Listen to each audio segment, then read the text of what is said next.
রমজানে মাঝে মাঝে তারাবির নামাজ ছুটে যায়। যদি আমার তারাবির নামাজ ছুটে যায়, এতে কি আমার রোজা আদায় হবে বা রোজার পূর্ণতাতে কোনো সমস্যা হবে কিনা? ভাইরা আমার, রমজান মাসে তারাবির নামাজ না পড়লে আমরা অনেকে মনে করি যে তার রোজাতে বোধহয় অসুবিধা হবে। এটা সম্পূর্ণ ভুল ধারণা। তারাবি একটা ইবাদত, রমজানের রোজাটা আরেকটা ইবাদত। যেহেতু তারাবি না পড়লেও রমজানের রোজা হয়ে যায়, তাহলে তারাবি পড়ার কি আর দরকার আছে? কেন? রোজা তো হয়ে যাবে। আলাদা ইবাদত। রোজা রাখা একটা ইবাদত, তারাবি পড়াটা আরেকটা ইবাদত। নবী করিম সাল্লাল্লাহু আলাইহি সাল্লাম একই হাদিসে দুটি কথা বলেছেন, মান কামা রমাদানা ঈমানান ওয়া ইহতিসাবান গুফিরা লাহু মা তাকাদ্দামা মিন যামবি। একই হাদিসে বলেছেন, মান সামা রমাদানা ঈমানান ওয়া ইহতিসাবান গুফিরা লাহু মা তাকাদ্দামা মিন যামবি। যে ব্যক্তি ঈমান এবং ইখলাসের সাথে রমজানের রোজা রাখবে, আল্লাহ তার পূর্বের গুনাহ মাফ করবেন। যে তারাবি পড়বে তারও পূর্বের গুনাহ মাফ করবেন ইনশাআল্লাহ। এজন্য ভাইরা, তারাবির নামাজ পড়তে হবে। এটা সুন্নাহ, গুরুত্বপূর্ণ সুন্নাহ, সাধারণ সুন্নাহ না। নবী সাল্লাল্লাহু আলাইহি সাল্লাম ছাড়েন নাই, সাহাবীরা ছাড়েন নাই। কোনো ওযর ছাড়া তারাবি ছাড়া যাবে না। জামাত ছুটে গেলে একা একা হইলেও পড়বেন, কিন্তু কোনো কারণে পড়তেই পারলেন না, সফরে আছেন, ট্রাভেলে আছেন, বাসে ছিলেন, ট্রেনে ছিলেন, নাইটে সফর করেছেন, তারাবি পড়তেই পারেন নাই, ইনশাআল্লাহ আপনার রোজা হয়ে যাবে।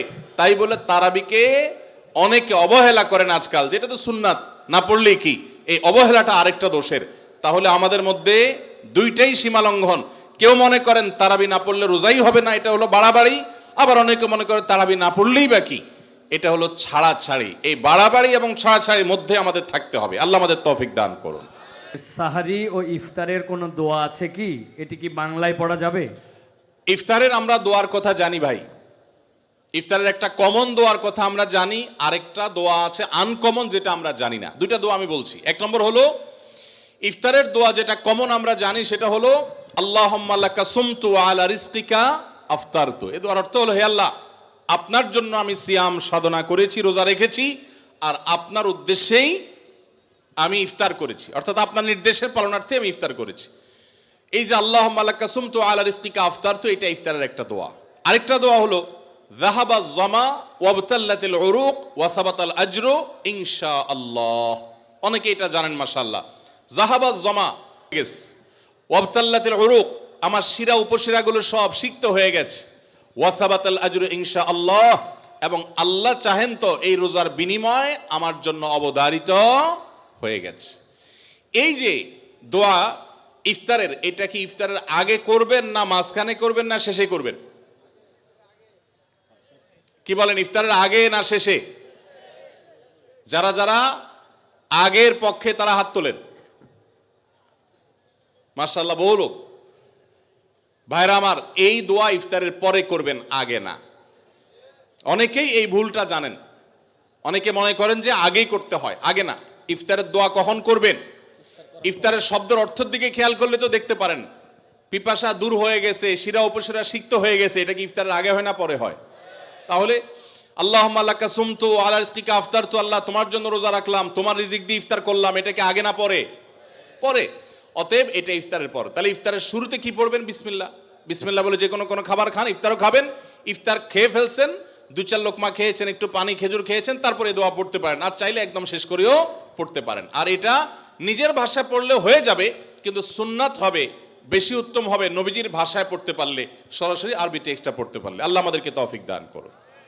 রোজার নিয়ত কোনটি বা কিভাবে করব? নিয়ত পড়া কি রোজা রাখার জন্য জরুরি? নিয়ত তো সমস্ত ইবাদতের জন্য জরুরি, কিন্তু নিয়ত করা জরুরি, নিয়ত বলা জরুরি না। নিয়ত করা এক জিনিস, আর নিয়ত বলা আরেক জিনিস। মুখে নিয়ত বলে আর অন্তরে নিয়ত করে, অন্তরে নিয়ত করে আর মুখে নিয়ত বলে। ইবাদতের মধ্যে নিয়ত করা ফরজ। রোজার জন্য নিয়ত ফরজ, নামাজের জন্য নিয়ত ফরজ, কিন্তু নিয়ত বলাটা ফরজ বা সুন্নত কোনোটাই না। আমরা যে রোজার নিয়ত শুনছি, নাওয়াইতু আন আসুমা গাদান, আছে না? বিভিন্ন আপনার ক্যালেন্ডারেও লেখা থাকে, ভিত্তিহীন। নবী করিম সাল্লাল্লাহু আলাইহি সাল্লামের কোনো জয়ীফ জাল হাদিসেও এরকম রোজার কোন নিয়তের কথা কোথাও বর্ণিত হয় নাই। ইসলামের নামে নকল আমল করলে সওয়াব হবে না গুনাহ হবে? খবরদার। এই জন্য আমরা মেহেরবানি করে, আমি কি জন্য ভোর রাতে উঠছি, সারি খেতে উঠছি, সারি খেতে উঠছি মানে কালকে রোজা রাখবো, এটাই তো আমার নিয়ত, মনের ইচ্ছা আছে, ইন্টেনশন আছে, এটাই নিয়ত, মুখে আলাদা নিয়তের উচ্চারণ দরকার নাই। একজন রোজাদারের জন্য রমজানের প্রতিটি দিনের আমলের রুটিন কি হবে, কিভাবে সে তার রোজা কাটাবে? মাশাআল্লাহ, আমাদের একটা নতুন বই বের হয়েছে এবার, সেটা হলো মাহে রমাদানের 27 আমল। এই যে বইটা একটা হাতের সামনেও আছে, মাশাআল্লাহ। এটা মূলত আমাদের একটা বক্তব্যের নির্যাস। এর আগে সোনাইমুড়িতে একটা বক্তব্যে আমরা মাহে রমজানের উপরে একটা গবেষণা করে 27টা আমল কোরআনের আলোকে বের করেছি, সেটা উপস্থাপন করেছি, পরে এটাকে বই আকারে আনা হয়েছে। এখানে রমজানে আপনি কি কি করবেন তার সবগুলোর তালিকা দেওয়া আছে। অতএব এটার আলোকে আপনি আমল করতে পারেন, চাইলে ভিডিও বক্তব্যটা শুনে নিতে পারেন। একবার সকাল থেকে রাত পর্যন্ত একটা সুনির্দিষ্ট রুটিনের মধ্য দিয়ে কাটাবেন, আর কিচ্ছু করতে পারেন না পারেন, শুধু একটা কথা বলে যাই, রমজান মাসে ফরজ রোজা রেখে অন্তত কোনো প্রকার হারাম কাজ, গুনাহের কাজ করবেন না। বাস এটুকু যদি করতে পারেন, ইনশাল্লাহ আপনার রমজান সাকসেস। চেষ্টা করা যাবে না ইনশাল্লাহ? একটা কাজ যদি করতে পারেন, আপনার রমজান ইনশাল্লাহ সফল। সেটা হলো ফরজ রোজা রাখলেন, 5 ওয়াক্ত নামাজ তো ফরজ পড়বেনই, ফরজ কাজগুলো করলেন, আর গুনাহ থেকে বেঁচে থাকলেন, কোনো হারাম কাজ করলেন না, ঝগড়াঝাটি করলেন না, মিথ্যা বললেন না, চগলখড়ি করলেন না, গীবত করলেন না, কাউকে ঠকাইলেন না, 2 নম্বর কাজ করলেন না। এই গুনাহমুক্ত যদি রমজান কাটাইতে পারেন, আপনার রমাদান সাধনা সার্থক ইনশাআল্লাহ। আল্লাহ তৌফিক দান করুন। রমাদানে কখন দোয়া করলে দোয়া কবুল হয়? রমাদানে কি দোয়া কবুলের আলাদা কোনো সময় আছে কিনা? রমাদানে কখন দোয়া করলে দোয়া কবুল হয় ভাইরা? নবী সাল্লাল্লাহু আলাইহি সাল্লাম বলেছেন, সালাতুন লা তুরাদ্দু দাওয়াতুহুম, 3 ব্যক্তির দোয়া ফেরত দেওয়া হয় না। এর ভিতরে এক ব্যক্তি হলেন ওই ব্যক্তি যেই ব্যক্তিকে আল্লাহ তাআলা রোজা রাখার তৌফিক দিয়েছেন। আস-সাইমু হাত্তা ইফতির, ইফতার রাখ পর্যন্ত রোজাদারের দোয়া কবুল হয়। কিন্তু স্পেশালি ইফতারের আগের টাইমটা দোয়া কবুল হয়, যে টাইমে আমরা ছোলা মুড়ি মিশানোতে ব্যস্ত থাকি, ওই টাইমটাতে দোয়া কবুল হয়। এই জন্য ছোলা মুড়ি যা মেশানো দরকার আগে আগে মিশায়া সূর্য ডুবার আগে 10-15টা মিনিট মনোযোগ দিয়ে দোয়া করবেন ইনশাআল্লাহ। রমাদানে কিভাবে আল্লাহর কাছ থেকে ক্ষমা পাবো? গুনাহ মাফের সবচেয়ে বড় মাধ্যম কি? কিভাবে ক্ষমা চাইলে সব মাফ হয়? মেহেরবানি করে জানাবেন। ভাইরা আমার, ক্ষমা চাওয়ার জন্য আল্লাহর কাছে অনুতপ্ত হতে হবে, যে আল্লাহ যত গুনাহ করেছি আপনি মাফ করে দেন। তওবা করতে হবে, লজ্জিত হতে হবে, অনুতপ্ত হইতে হবে। এরপরে কায় মনোবাক্যে অন্তর অন্তঃস্থল থেকে আল্লাহর কাছে দোয়া করতে হবে মাফ পাওয়ার জন্য। এবং বিশেষ করে সাহারির সময়, ভোর রাত, দোয়া কবুলের সময়গুলো বেশি বেশি করে দোয়া করে ক্ষমা চাইতে হবে, ক্ষমা নিতে হবে। ইফতারের আগ মুহূর্তটা এটা দোয়া কবুলের সময়, অতএব সেই মুহূর্তটা বিশেষভাবে দোয়া কবুল করতে হবে। দোয়া কবুলের যে শর্তগুলো আছে, হালাল উপার্জন, কায় মনোবাক্যে দোয়া করা, মনোযোগের সাথে দোয়া করা, চোখের পানি ফেলে দোয়া করা, সেগুলো করলে আশা করা যায় আল্লাহ তাআলা ক্ষমার দোয়াও কবুল করবেন।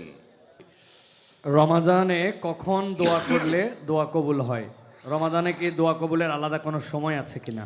রমাদানে কখন দোয়া করলে দোয়া কবুল হয় ভাইরা? নবী সাল্লাল্লাহু আলাইহি সাল্লাম বলেছেন, সালাতুন লা তুরাদ্দু দাওয়াতুহুম, 3 ব্যক্তির দোয়া ফেরত দেওয়া হয় না। এর ভিতরে এক ব্যক্তি হলেন ওই ব্যক্তি যেই ব্যক্তিকে আল্লাহ তাআলা রোজা রাখার তৌফিক দিয়েছেন। আস-সাইমু হাত্তা ইফতির, ইফতার রাখ পর্যন্ত রোজাদারের দোয়া কবুল হয়। কিন্তু স্পেশালি ইফতারের আগের টাইমটা দোয়া কবুল হয়, যে টাইমে আমরা ছোলা মুড়ি মিশানোতে ব্যস্ত থাকি, ওই টাইমটাতে দোয়া কবুল হয়।